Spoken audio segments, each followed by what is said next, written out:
आपण जर पाहिलं तर खासदार वर्षा गायकवाड या खाली बसलेला पाहायला मिळत होते। पोलिसांकडून इथे सक्ती करण्यात येते, माध्यमांनाही वार्तांकन करू दिलं जात नाहीये, आज सोडलं जात नव्हतं।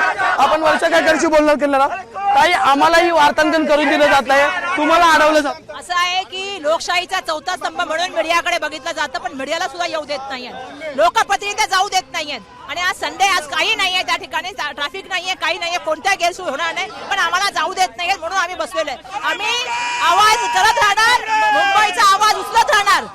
तेव्हा आम्ही जे आहे ते इंग्रजांशी लढण्याचं काम केलं, आता ह्या चोरांशी लढण्याचं काम आम्हाला करायचंय आणि त्यांच्याशी आम्ही लढत राहणार। तुम्ही आप लढेंगे चोरों से। मी स्वतः आतमध्ये येत होतो, स्थानिक पोलिसांनी सांगितलं की इथं महिला आहेत म्हणून आम्ही महिला पोलिसांनी बाजूने येत होतो, तर पुरुष पोलिसांनी पण मीडियाला अडवलेलं आहे।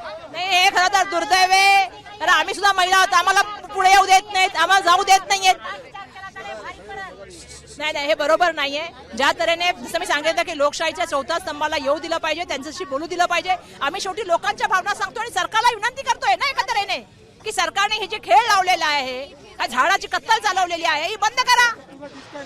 आमदार कुठे आहेत मला माहित नाही, खरं आमदारांची पण अपेक्षा होती मला इतर बसावं त्यांनी, पण स्थानिक आमदारांनी इलेक्शन तर जिंकले त्याच माध्यमातून ना।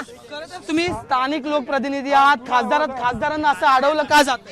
हे माझी तिसऱ्यांदा आहे आंदोलनामध्ये। मागच्या आंदोलनामध्ये मला नाक तोडलं होतं, 2 आंदोलनामध्ये मला लागलं सुद्धा होतं। हे काय पहिल्यांदा नाही मला अडवलेलं आहे, सातत्याने अडवतात। मी बोलले आज संडे आहे, आज त्या ठिकाणी गर्दी नाहीये, कुठल्याही तऱ्हेचं ट्रॅफिक नाहीये, आम्ही शांततेच्या मार्गाने जाणार ना, आम्ही काही तोडफोड करणारी मंडळी पण नाहीये, आम्ही त्या महिला आहोत, पण तरी सुद्धा ते जाऊ देत नाहीत। मागच्या वेळी पण आम्हाला जाऊ दिलं नाही, मग आम्ही रस्त्यात बसतोय। आमचं आंदोलन तर आम्ही करणार, आम्ही आमचा आवाज उचलणार।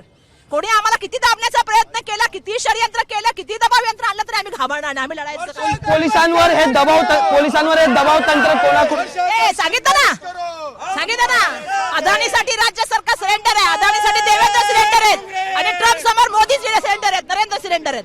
आपण जर पाहिलं तर आता मुंबई पोलिसांकडून वर्षा गायकवाड ज्या यातल्या स्थानिक लोकप्रतिनिधी आहेत, खासदार आहेत, त्यांना अडवण्यात आलेलं आहे आणि या ठिकाणी संपूर्णतः बॅरिगेटिंग जे आहे ते करण्यात आले। त्यामुळे एकीकडे लोकप्रतिनिधी इथल्या स्थानिक लोकांसाठी आंदोलन करताना पाहायला मिळतात, तर दुसरीकडे या लोकप्रतिनिधींना पोलिसांकडून अडवण्यात येतं। माझ्यावर सुद्धा जे आहे ते धक्काबुक्कीचा प्रयत्न जो आहे झालेला आहे, आता सुद्धा बाहेर काढण्याचा प्रयत्न जो आहे ते इथल्या पोलिसांकडून करण्यात येतो। त्यामुळे आता या आंदोलनाची पुढची रूपरेषा काय असणार हे पाहणं महत्त्वाचं ठरणार आहे। व्हिडिओ जर्नलिस्ट सतीश कांबळेसह मी अजय माने, एबीपी माझा, मुंबई। एबीपी माझा, उघडा डोळे बघा नीट।